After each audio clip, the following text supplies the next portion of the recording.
Okay, today I'm going to share with you guys how to cook a Thanksgiving or Christmas turkey with a dry salt brine. This is personally my favorite method of seasoning a turkey because the turkey comes out moist and delicious, but the skin is crispy.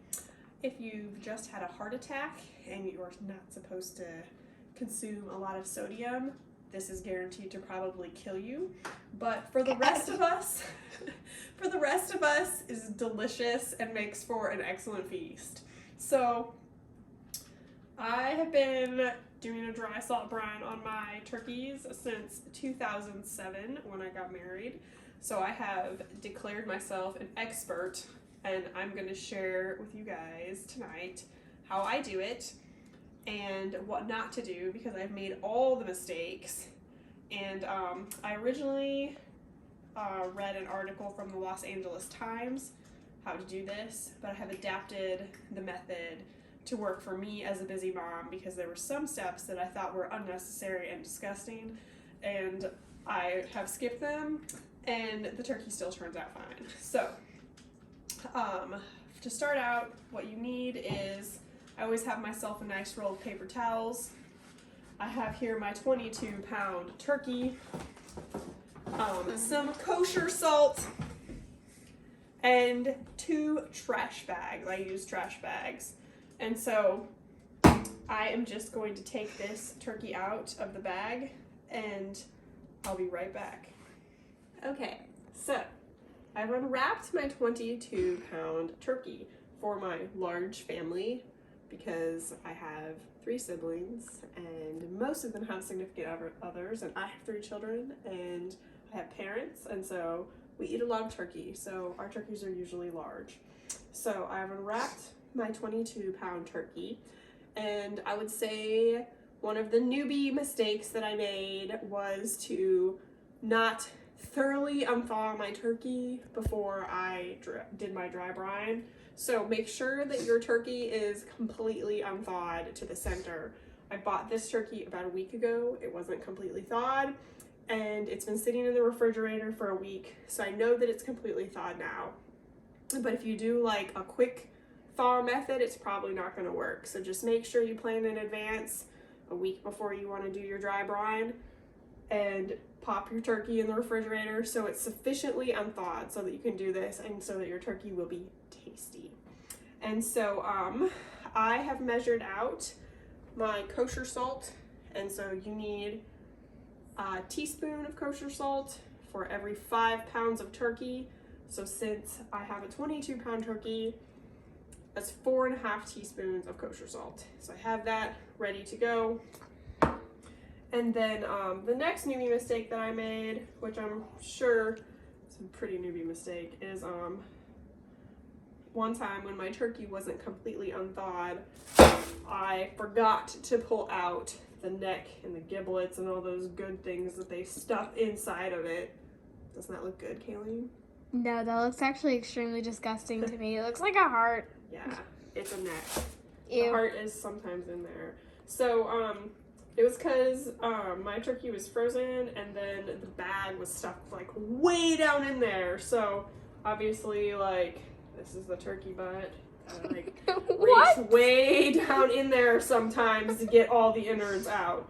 But I'm pretty sure that I've gotten mine, and it's full of something disgusting. It's full of blood. Ew. So I've sufficiently unthawed my 22-pound turkey. Oh, see, look, the neck. This turkey's different. The neck was in that side, and I just flipped it over to the other side, and there's the bag. So you pull out the bag.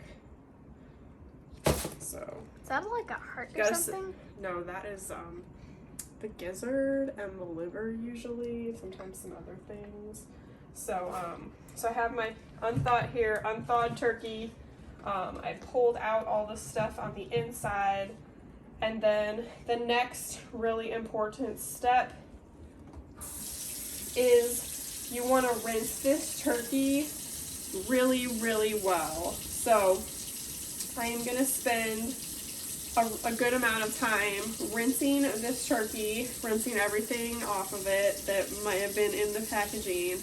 Then I'm going to use my roll of paper towels to blot it really, really dry. So you rinse your turkey, you blot it dry, and I think I forgot to mention that you do this, you want to put the salt on the turkey 3 days before you intend to cook the turkey. So Thanksgiving is usually on a Thursday, and I usually do this on Sunday night after my kids go to bed. So that's about 3 full days.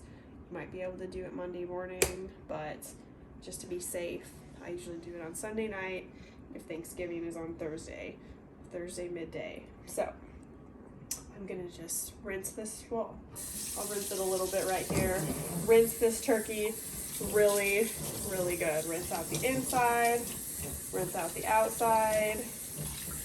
Get off all the nasty stuff that turkey was in the packaging with, the blood. And so I'll be right back. Turn it off. Okay, so I have spent about, I want to say 5 minutes rinsing this turkey, and then 10 minutes so far patting it dry with all of these paper towels. Would you say it was about 10 minutes, Kayleen? I've been patting this turkey dry, and I rinsed out the inside, so make sure you get the inside. And I have paper towels stuffed down in there right now because I'm trying to get unnecessary moisture off the surface. And so I just keep patting and patting, and it still seems like there's moisture coming from somewhere, but I've done it about 10 minutes, and I did my best to get the moisture off. Jack, what you doing down there? And Julie, what you doing in the pantry? Yes, the kitty wants the turkey. So I'm just gonna pat it really good, and I'm just gonna do the inside one more time because that's where the liquid usually pools. And then also get the top up here.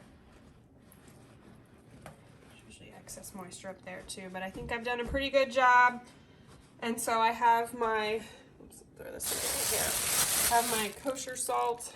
So once again, 1 teaspoon for every pound of turkey. And I'm gonna start putting kosher salt on the turkey and rubbing it in. So you want, when you do this, you want to sprinkle thoroughly the inside of the turkey. So you want to get the inside, and you want to get the breast right here, and the thighs and the wings. So the places where the meat are the places that people like to eat. So that's what you want to focus on. And so I like sprinkle my kosher salt, and I rub it around real good, try to massage it nice and well. You don't want to do too much because you need to do the whole turkey. So I'll do my wings, focusing on the parts with the meat on them. So that's probably a little bit too much. You can try to spread the salt on that wing to the other parts of the turkey. Yeah, that's true. I did try to rub it around, just good. Give it a little massage. Turkey massage. The sad thing is that it's dead. And then look, there's still paper towel in there from when I was drying it. I know it does feel super disgusting, but it will taste good later. And then sprinkle liberally inside, not too liberal, because you want salt for the rest of the turkey. Inside, and then I'm gonna do the bottom and the legs, but I won't make you guys watch me do that. So I'll be back as soon as I'm done salting and massaging Mr. Turkey. Okay, so I've spent a good amount of time rubbing salt into the turkey, and I realized I was telling you guys I was rubbing the breast, and then I flipped the turkey over and realized that this is the breast. So you want to rub really well on the turkey. I think we're talking about a turkey, but I don't know. My father does not like this job. Okay, and so I rubbed like on the salt on the inside and on the wings, and so the next part I get my hot husband to hold open this trash bag for me.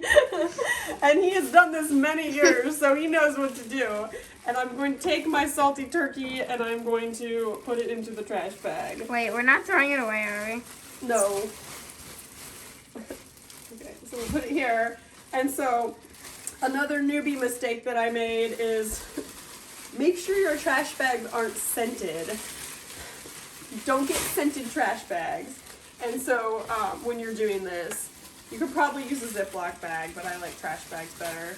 And then you want to try to like squish all the air out of the trash bag because we don't want air in there.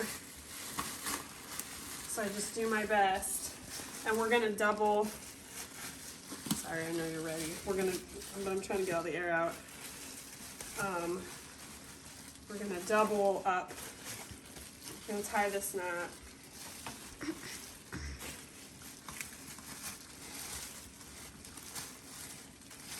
I've gotten as much out as I'm gonna get. Just try to squish out as much air as you can.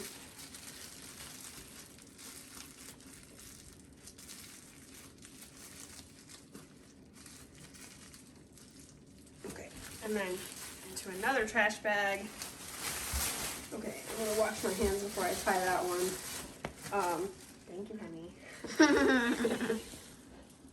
Because you want to double trash bag it, and then you also want to put it in a tray because one time I had it leak down my fridge, all down my fridge. Not ideal. I mean, in theory it should be airtight, but I had it leak once and it was disgusting. So I'm gonna let that sit in my fridge for 3 days. So you want to take your turkey out of the freezer and put it in your refrigerator 1 week before you do the dry brine. So that's 7 days. And or if you have a smaller turkey, it's going to take less time, but my turkey's huge. And then you want to dry brine 3 days before you intend to cook the turkey. So just make sure your turkey's unthawed when you do that. And so I'm going to let my turkey sit in the fridge. Where's the cat? Still, they're trying to get up. Sit in the fridge for 3 days, and then I'll be back. You want turkey, don't you? He does. Turkey. Yum, yum, turkey.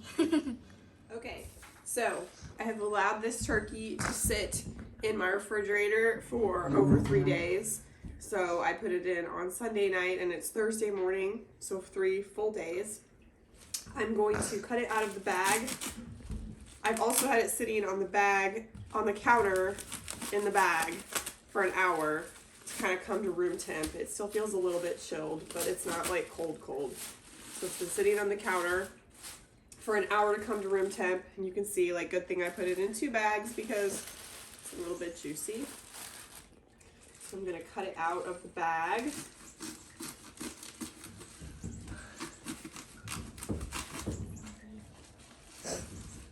And place it in the roasting tray. There. Yes, Okay.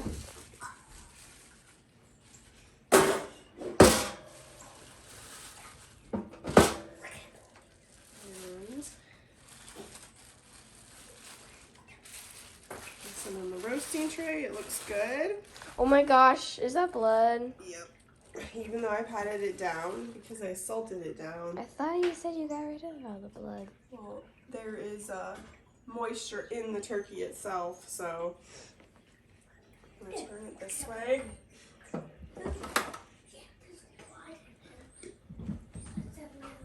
Big. Okay. It kind of looks weird. I know it does. This is something that my mother-in-law taught me that I like to do. So these like are sticking out and they get kind of burnt and crispy. So you can take them and you can take the tip of the wing and you can tuck it down underneath so that it's kind of protected underneath. And then the leg sticks up looking all nice. Except my hand's not very big, but I'm going to do it to both sides and kind of shove it in there. So you take the tip of the wing, tuck it down. That, so that looks all nice. Okay, and I'm going to bake it breast down at 425. And that wing's like sticking out a little bit. I'll fix it. Breast down at 425 for 30 minutes. And then I'm gonna take it out and flip it over and bake it at 350 for the rest of the day, which will probably be at least 4 hours at least. So I got my little wings tucked. Do like this. Caleb, do you want to open the oven for me? Actually, I forgot one thing. Moses is smoke coming out, Dad. We need to add chicken broth to the bottom of the tray. Yeah, they're opening. They're smoking out. Keep some humidity in the oven. No, there's no water. So I have some chicken broth. I'm gonna add some chicken broth. I'm gonna do about half the container. This one time I added 1 can and it wasn't enough. It dried up.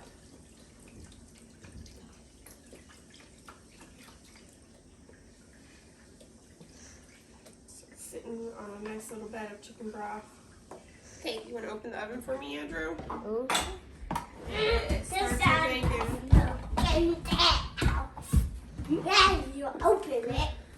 Open it. Oof. Okay, back up. Oh, yes.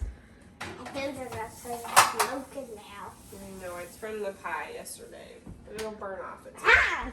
Okay, thank you, Kaylee. One thing that I was worried about when I did my first salt brine was that my turkey would be dry because it gets so nice and crispy on the outside, but it's not. It's the glorious thing about the dry salt brine. It's juicy and delicious. And also the gravy, you barely have to flavor it. It's flavorful and delicious. And then also the carcass, the turkey carcass, you can, boil the bones and make bone broth. And I try to make bone broth once a week. This bone broth from my salt brine turkey for Thanksgiving is my favorite. It's the most delicious of all the bone broth. I actually crave it. It's so good.